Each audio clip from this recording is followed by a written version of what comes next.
Hola. Quería deciros que el 30 de septiembre al 1 de octubre de 2017, miles de personas estuvimos durmiendo en los colegios electorales para proteger la democracia y con ella las urnas, claro. ¿Votamos? Sí, votamos y ganamos, a pesar de la brutalidad que trajo el gobierno de España con sus piolines.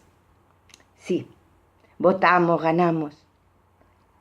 Y hoy el gobierno, con toda esa brutalidad que ha utilizado con jueces, juicios falsos, nos ha llevado a una desesperación. Pero no nos han derrotado, no. Aquí estamos en pie. Y por eso hemos creado la CRIDA, que somos todas las personas que el 30 de septiembre por la noche estuvimos durmiendo en los colegios electorales, los del sí y los del no, todos los demócratas. Queríamos votar y esas personas somos las que hemos creado la CRIDA,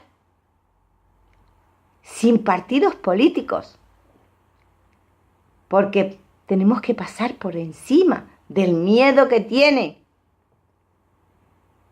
Y con ello, la CRIDA y el Consejo de la República, que lo tenemos en Europa. Y que el Estado español no puede poner sus arpas encima. Eso nos va a llevar a la libertad. No se equivoquen.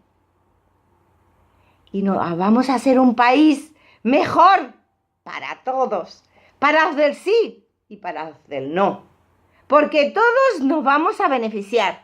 No se engañen, que no nos quieran vender la falsa moto. No, esto será nuestra libertad. No lo duden.